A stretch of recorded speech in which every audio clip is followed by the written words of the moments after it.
This is Adrienne Berg, and it's a special show because it's going to be on two of our podcasts simultaneously. One, The Ageless Traveler, and the other, Generation Bold, The Fountain of Truth About Aging. Why? Because, they say never meet your idols. Well, I'm doing that right now.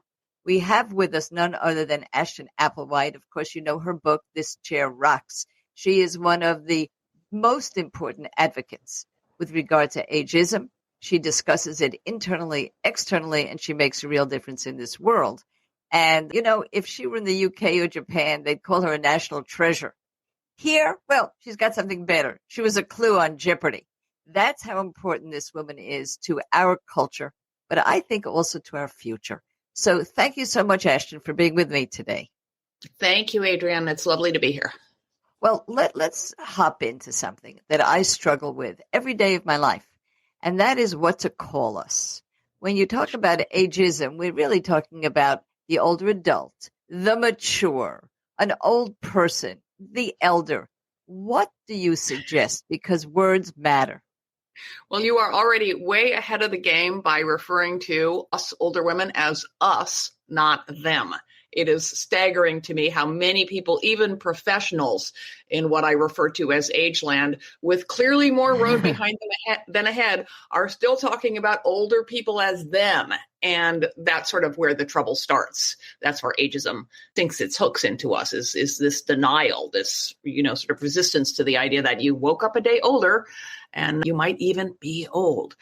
The question of what to call us circles around. No one likes any of the words. I heard a woman last night say, I'm elderly. And that's very rare. Most people, including me, don't love elderly, but elder is a beautiful word.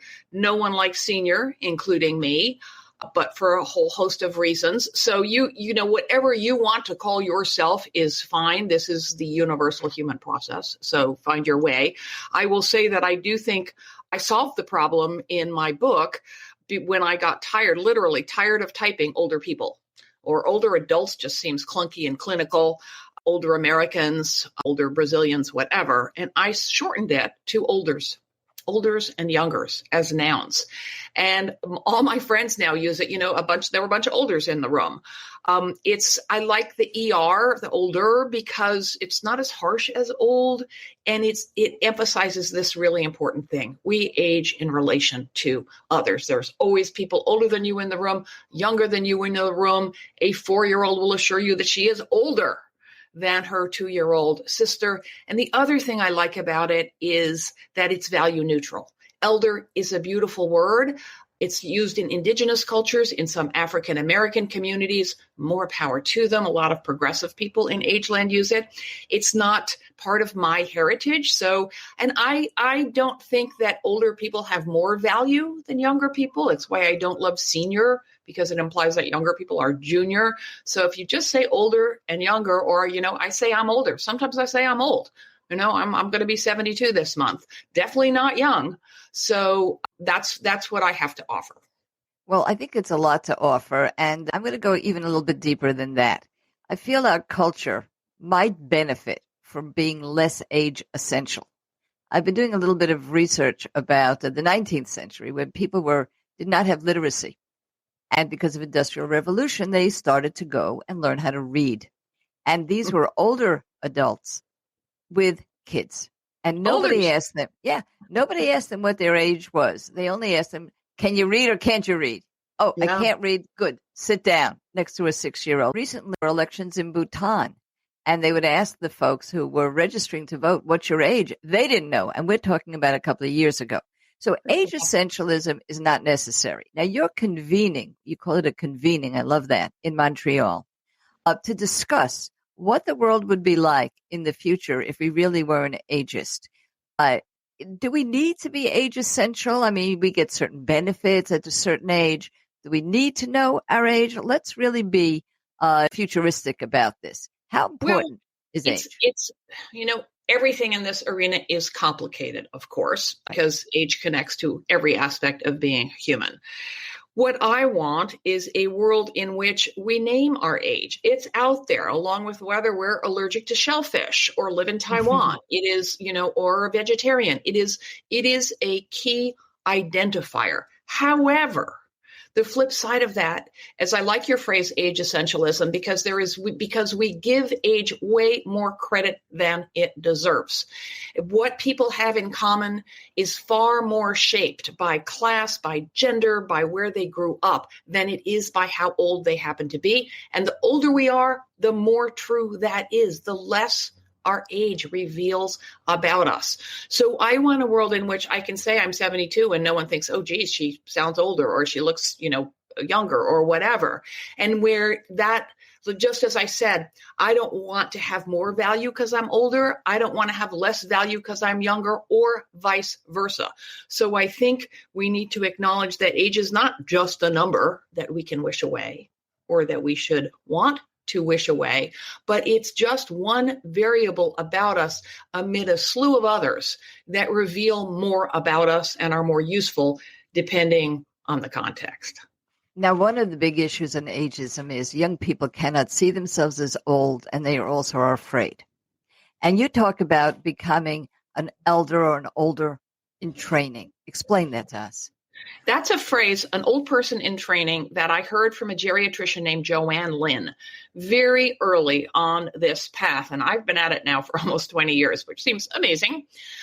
And I thought, geez, I don't know where I'm going with this, but I feel like that's what I've become, an old person in training. Like I'm learning about oldness and acknowledging, the real, it's a little bit, it's not as simple as a trick of the mind, but you could reduce it to that. Just acknowledge someday, if you're lucky, you're going to be old, certainly older than you are now. Because, as I already mentioned, we get into trouble when we pretend it's never going to happen to us. And when we don't look at something that scares us, no matter what it is, whether it's, a kid going up the jungle gym or a disease, if we don't look at it, if we just, put our hands over our ears and stomp our feet and wish it would go away, the monster under the bed, that doesn't help. It just makes it more fearsome. So becoming an old person in training is to try and just break that denial. It's hard to imagine getting old. I don't think that's ageism. We age slowly. As a kid, you're like, why are these people sitting when they could be running around? And you don't have to, the older you can be as far off on the horizon as you need her to be, but forge a mental and, an emotional and perhaps logistical connection to her. Look around at the older people around you. What are they doing that you admire? What are they doing that you swear, my God, I hope I'd never do that thing, right? And learn to see yourself as having the potential to be older in the world in an interesting way. Yes, I'm going to be 76, and I'm definitely an older person in training because I I do what you have. You've helped me a lot because I love your writings about how do you present. I live in Palm Springs. Palm Springs is a very inclusive LGBTQ plus community. Mm-hmm. And people present the way they want to present. I present at 55.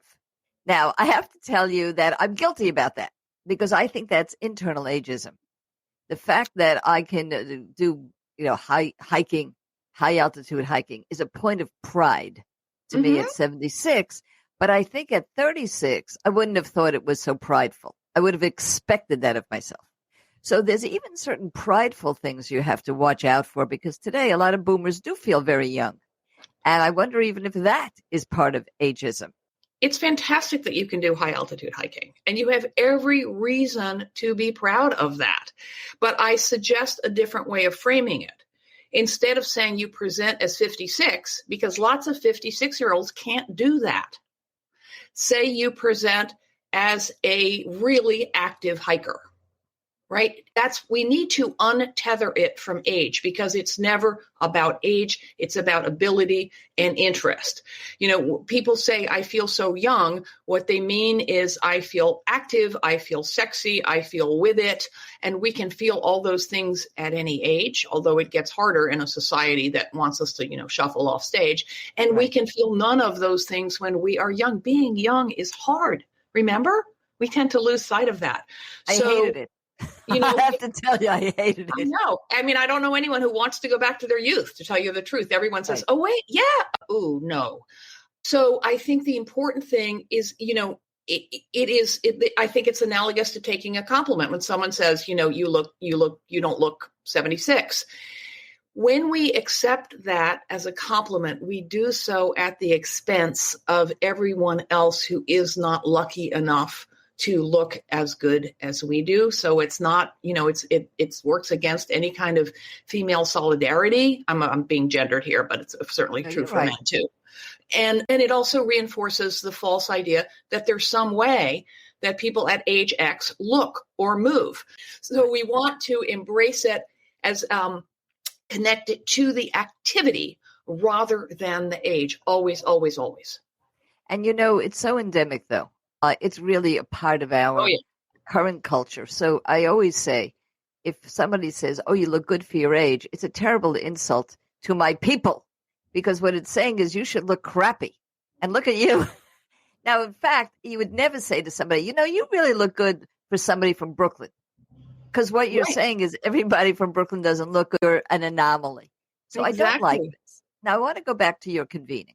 Before we take a break, I would like you to project yourself into that spot. Everybody's in Montreal.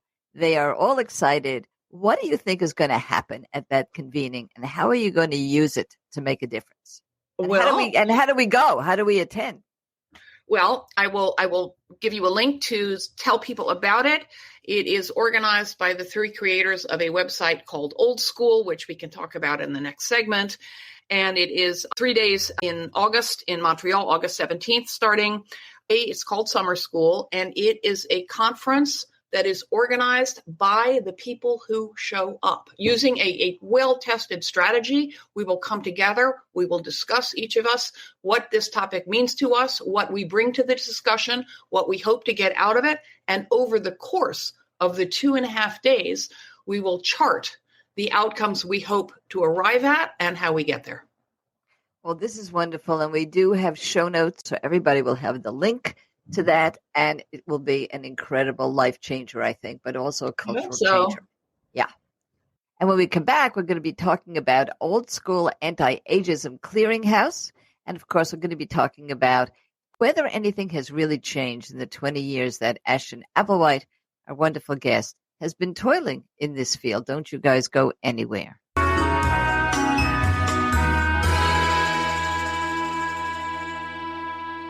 What are you doing between March 29th and April 12th, 2025? Are you going on safari? Well, we are. Please come with us on our very first Ageless Traveler trip. I will make sure that you see everything that's on your bucket list. We're going with the very famous Colette Tours, one of the oldest tour operators in the United States. They know us, they respect us, and they provide for us everything that we need. Yes, we are going to Kenya. We will see the city of Nairobi. We're going to the Serengeti. We will see the Big Five. We will also have adventures of a lifetime. If you have been studying safari, or even if you have gone on many safaris, this is something really different. So how do you find out about it and get your special discounts because you're an ageless traveler? Very simple.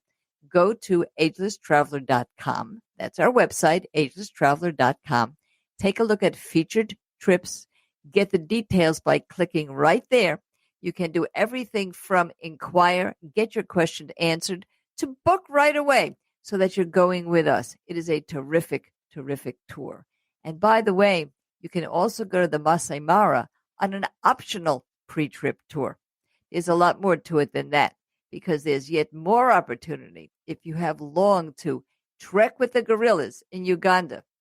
Yep, we can make that happen too. So please take a look at agelesstraveler.com, featured travel, and go on safari with us. All right, we are back now, and we are speaking with Ashton Applewhite. She is a person who has made real changes in our awareness of ageism, what we can do about it internally and externally. We've just spoken about in Montreal in August her convening a summer school, she calls it, where we really will be reimagining aging and seeing what we can make changes of in the future. For those of you very interested in this, we have our links on both of our websites, agelesstraveler.com and, of course, adrianberg.com, and all the show notes where we are heard on Apple, Spotify, and every other disseminator. So now let's go back. You've been recognized by the New York Times, the New Yorker. I mean, there are so many things in your own recognition. but probably of everything that we know in the field of aging, it's old school anti-ageism clearinghouse. Tell us a little bit about that. Well, in probably 2015 or 16, I thought, this movement to raise awareness of ageism is new. Wouldn't it have been amazing if the women's movement had had a single sort of one-stop shopping, except everything is free, except the books, one place to go to find all the best books, the best speakers, the best websites, the best infographics, you name it, all podcasts, all different format. So with two colleagues, and of course it took a lot longer than we thought and has grown in ways we couldn't possibly have anticipated, we created the Old School Anti-Ageism Clearinghouse. The website is oldschool.info. And you can find it is the place to go to educate yourself about ageism from all different perspectives. What it looks like, how it operates in healthcare, how to use, there's documents there by people who work in aging services. There's all kinds of stuff about how to address it in the workforce, whether you're an employee or an employer, and on and on and on. So I urge people to check it out. Our goal is to foster movement building activities. And to that end, we have a weekly open to anyone Zoom to come and talk about. You'll find me there. I'm there almost every week. If you go to the events link, and also the events link right there on the homepage, will tell you about this thing that we're doing that I'm really excited about. The first ever in-person convening for us to discuss what ageism is and how to undo it, because it seems like it's time. It's not going to be anything like regular school, because it is going to be led by the people who show up, so that it reflects our interests, our skills, our priorities, and we will shape the gathering itself and the desired outcomes and the takeaways over the process of those 2.5 days. It's cheap to attend. Very cheap. I mean, there's a sliding scale. If you can't afford anything, you can come for free. No one is making any money off this, believe me. And it starts Saturday, August 17th and ends at noon on Monday, August 19th in Montreal, which is a really nice place to be in August. It is. It is. Of course, this is going to be heard on the Ageless Traveler. So we'll give a plug to Montreal. It's one of the great arts venues of the world, for those who don't know that, including the food. Oldschool.info. You can find it all there. Oldschool.info. And as I said, that's going to be in writing too, so you don't have to take it down if you're listening to this while you're driving. Now, I'm going to pick a phrase that you used, and I'm going to give you a little context and then ask you your question. We're going to look at ageism and its undoing. I love that word, and its undoing. Now, here's the context. In the Ageless Traveler, we're the first group to help the travel industry, which has been named in the U.S. the fourth most ageist industry in America. That's not good, particularly because the biggest payers are travelers over the age of 60. And of course, because of longevity, travelers over the age of 80 are the fastest growing cohort. The folks who work in the industry so one of the things that we're doing is we're training the accommodation and hospitality industry in not being ageist. So let's take a look at the intergenerational issue here. If you were going to undo, and I love that word, what's already there, there's built-in ageism. They take a look at you when you go to the desk and register, and if you have gray hair, the way they speak to you, what they suggest you see if you're a tourist is totally different because of this ageism bent. How do you undo that? If the clerk front desk person were older, they would probably be hostage to some of the same ways of thinking and behavior. So I'll give you an answer that works it from both ends. We are not going to have a less ageist travel agency or a less ageist workforce or a less ageist healthcare system without grassroots change, right? Without change in the culture as a whole. And that is what I focus on. And, the only thing that really changes the culture is people in the streets, is enough people making enough noise that structures and people in power in these different domains finally have to pay attention. The first step is awareness. Ageism is a new idea to most people, and all change, as the saying goes, starts within. So I do the work I do, and I thank you for having me on your podcast because it is helping people hear this. Most bias is unconscious, and we can't challenge something we're not aware of. So the most important thing we can do, and I feel like your listeners are already partway there because they're listening to a podcast in which you talk about age and ageism and aging. That's a start, right? Acknowledge you're getting older. How do you feel about it and why, right? Where do the messages that fill us with fear and that tell us we have to, look better than the woman sitting next to us and so on, where do those messages come from? And who benefits from them? Where culture change starts is examining our own attitudes towards age and aging. And the good news is that once you see it in yourself, which is no fun, but then instantly it's automatic. You go, oh, it's everywhere. It's like a veil lifting. I mean, tell me if you disagree, but then you start to see it in the culture around you. And then you're like, oh, this is a social and political and economic problem that we can come together and do something about, as more and more like-minded people in the travel industry are going to do. If you are on the other side of that desk and the person starts talking to you very loudly as though you were a simpleton, Right. Say, how come you're speaking so slowly and loudly? Right? Yep. Or what a really good response to an all ageist comment is, what do you mean by that? It's tricky, though, around disability because the only shared experience of getting old, well, there's two. People you've known all your life are going to die. Yes. And some part of your body is going to work less well. There's also tons of benefits we don't tend to talk about either, but we do move more slowly. We do tend to be more grateful for escalators and elevators. So it's important not to fall into the trap of like, I don't need that elevator, or don't help me with my suitcase, or why are you giving me a seat on the bus? Because that is our own internalized ageism and ableism. I'd love to talk about ableism on the next segment. Yeah. Saying, oh no, that'll never be me. Or can't she see that I'm stronger? And it's especially hard for men because of our dumb patriarchal culture. Men aren't supposed to need help. Well, sometimes everyone needs help. You need help if you broke your foot. You need help if you're carrying a baby. You need help if you're pulling a suitcase, right? So it's also important to acknowledge that if they are saying, would you like an elevator, or you want someone to help you with your bag, you can say no, thanks. I try and practice by always saying yes. And it's amazing. It's a hard habit to break, but why not? Why should I bust my hump trying to lift my suitcase into the luggage rack? Why shouldn't someone help me? No, it's absolutely true. With regard to changing attitudes, particularly in the industry I'm talking about, but everywhere, 90% of it is awareness. When you get recognized through Ageless Traveler as an ageless tourism organization, you get a lot of questions.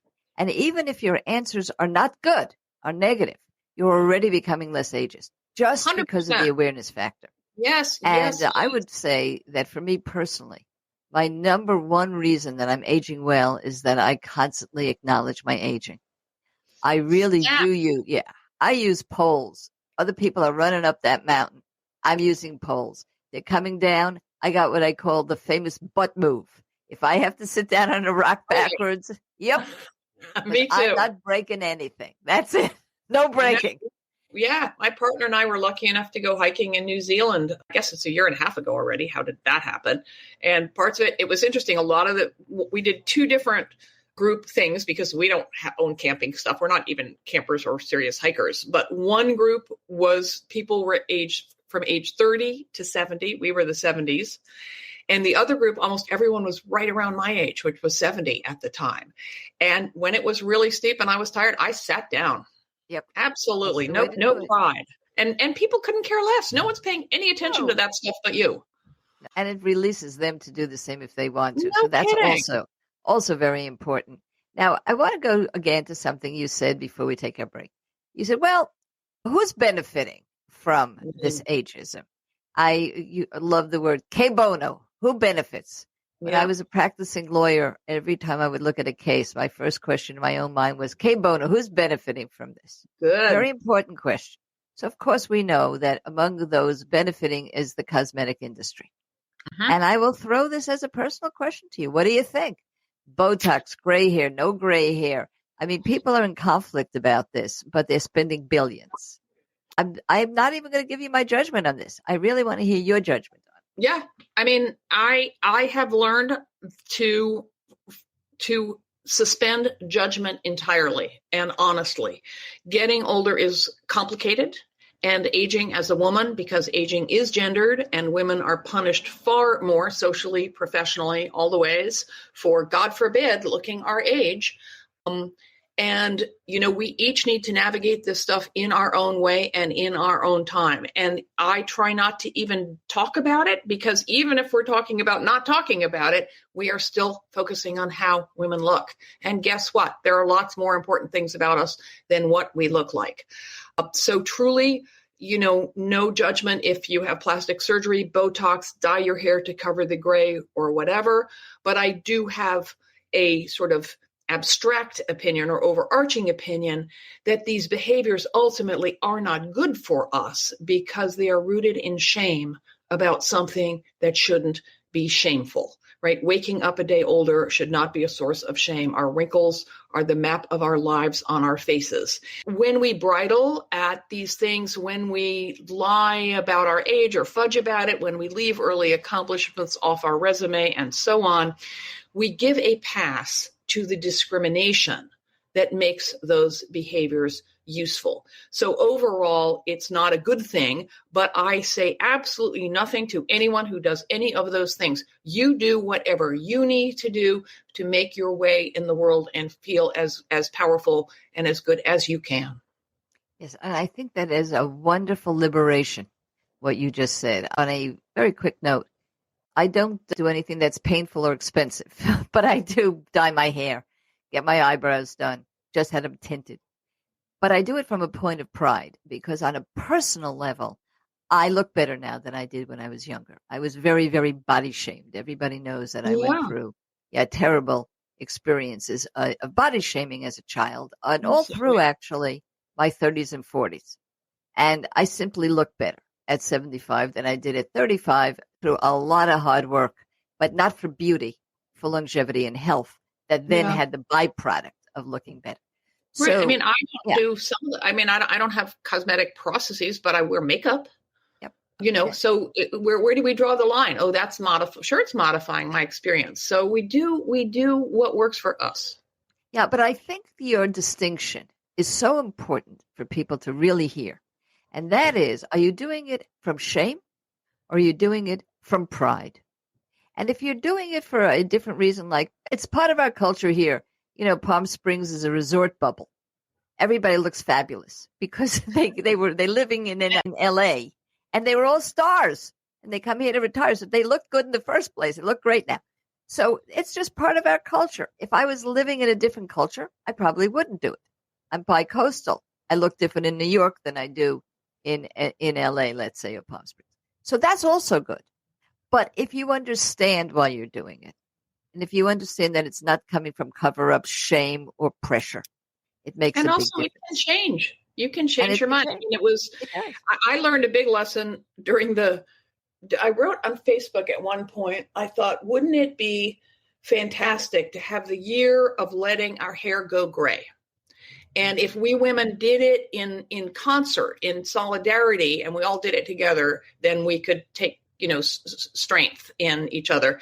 And I got a ton of blowback, which I deserved, because I was saying, why don't you do this thing? And people were like, why don't you dye why don't you go gray? So weirdly, I still have brown hair.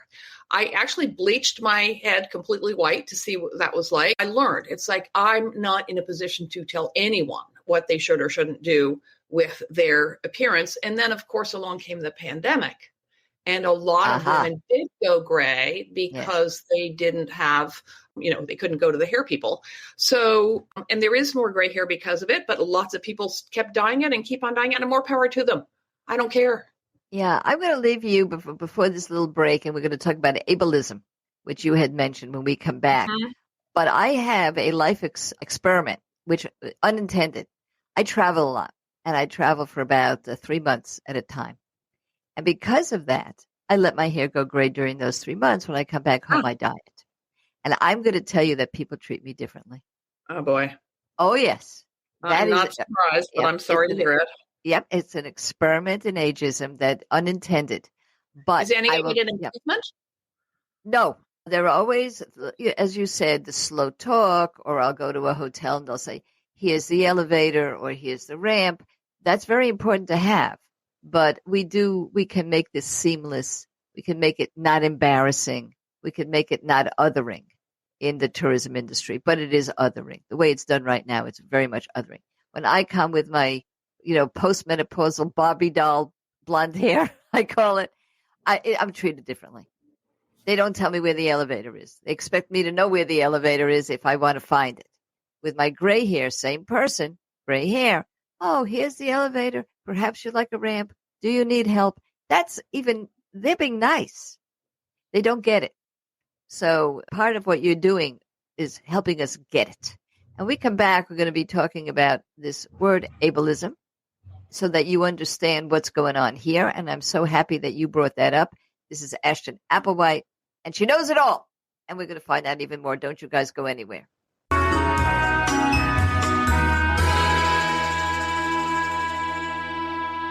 If you take long trips or travel through different climate zones the way I do, you don't want to schlep a lot of luggage. Well, luggage-free ships to many of the hotels in the world and mostly all the cruise ships.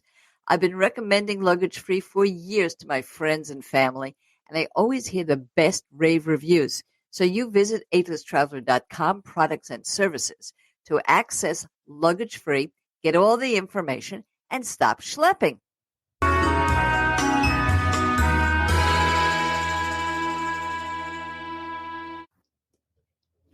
Now we are back, and as I promised everyone in our last segment here, we're going to make sure that you know how to find This Chair Rocks, Ashton's book, the convening that's going to take place in summer school in Montreal, and of course, Old School, which is a clearinghouse for all things that have to do with aging, ageism, so that we have a real coalition, everything in one place. Before we go anywhere further with the issue of ableism, just make sure you tell everybody one more time, for those of people who like to write it down, it will also be on all of our websites and our show notes. You bet. I'll give the full title of my book, which is This Chair Rocks, a Manifesto Against Ageism.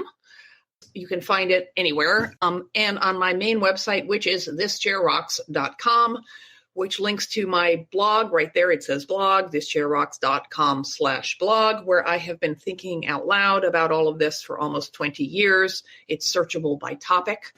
And there's a link there to Old School, or it's a separate site, oldschool.info. You can see my TED Talk is right up top on my webpage.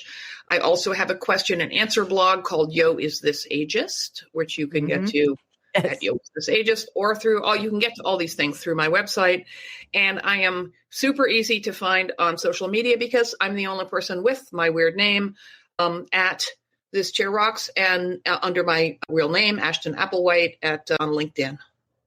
The reason she says her real name was she wrote a book, Tasteless Jokes. Is that the name of it? And it was a pseudonym. See, I've been Jokes by Blanche Knott. Well, that's another one to look at. Truly Tasteless Jokes. They're a woman of many parts. Let's say that about you. All right, ableism. Well, actually, if your listeners are mostly women, they may be more interested in my first serious book, which was called Cutting Loose: Why Women Who End Their Marriages Do So Well, which HarperCollins reissued in paperback with an audio version read by me because of the success of the Manifesto Against Ageism. So if any of you women are leaving, and it's a great book for men too. It is not an anti-man book. It is an anti-patriarchy book. Cutting Loose. Very, very, very interesting. Yes. And of course, there's look, women do outlive men. Women have less education, less money, and live longer. So we can say that ageism is a woman's issue. There's no doubt about that. I actually asked Gloria Steinem about that in an interview with her. And she said to me, look, Adrienne, everything is womb politics, everything, including ageism. So that's a quote from Gloria Steinem. But you did mention a word. You mentioned the word ableism. There is a coalition. I work with the United Nations. We're trying to get a treaty through for the human rights of older persons. And our biggest allies are folks who have used that word ableism, differently abled. They did get a treaty through for Yeah. folks. Yeah, they've got a treaty.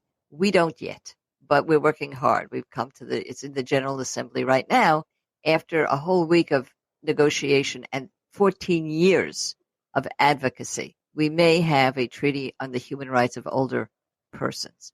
But ableism has worked. So tell us about it. Ableism is prejudice and stigma and discrimination on the basis of physical and mental capacity. And an awful lot of our apprehension about getting older is about how our minds and bodies might work differently over time.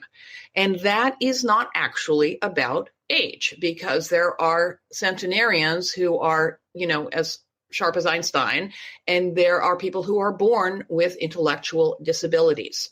So as ever, it's really important to decouple the idea that at a certain age, you need an elevator or you become unable to add 2 and 2, whatever it is. It's never about age, it's about capacity. Perfect example is the whole debate around the age of presidential candidates. The issue is, are they capable? Not how old they are. We have every right to know how they're thinking and talking and see their medical tests, but it's not okay to tie it to age. It is because to say someone is too old to be XYZ is no more acceptable than to say they're too queer or too dark-skinned or too anything. It is about whether they are capable of doing the job, whether they are 10 or 110.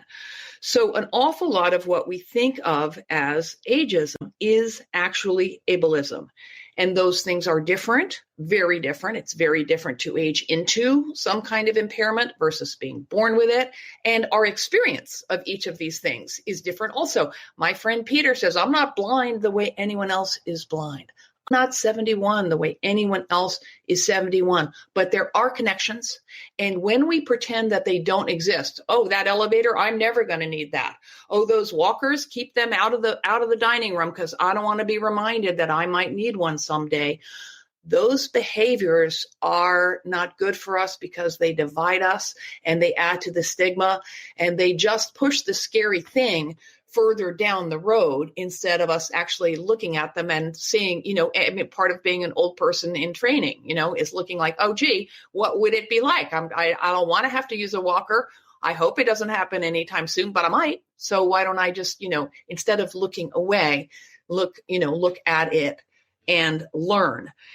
I know that a lot of really good people are working on the Convention of the Rights of Older People, but I just want to point out that if you get into hot water anytime there is an age limit, people under age X can do something or cannot, and people above it either can or cannot do that thing.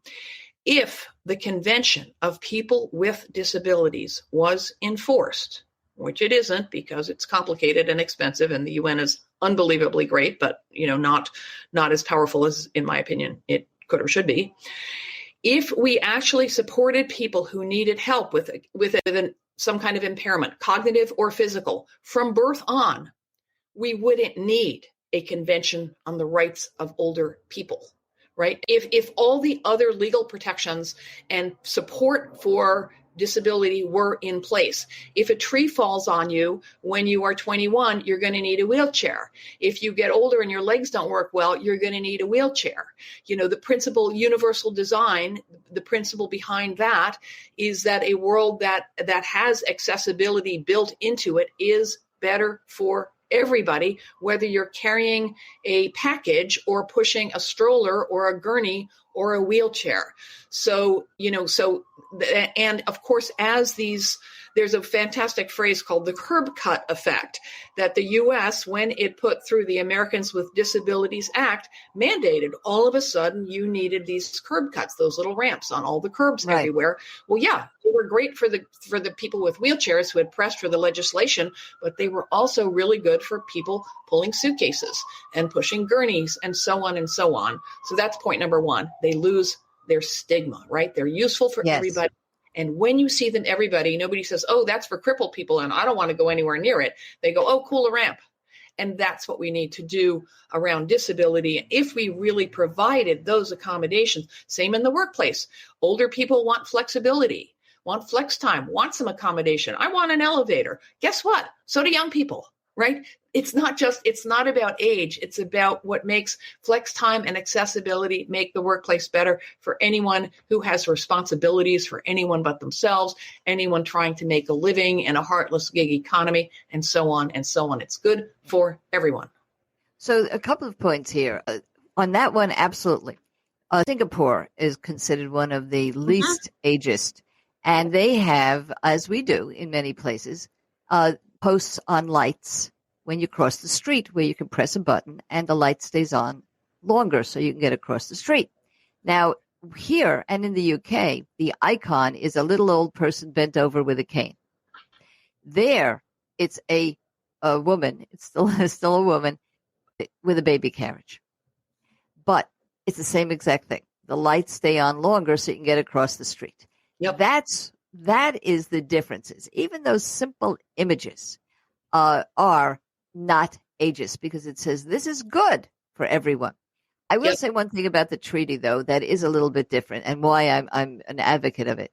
And that is we do tend to see our problems with ageism in a first world sense. There are countries where the laws themselves are ageist, particularly with women.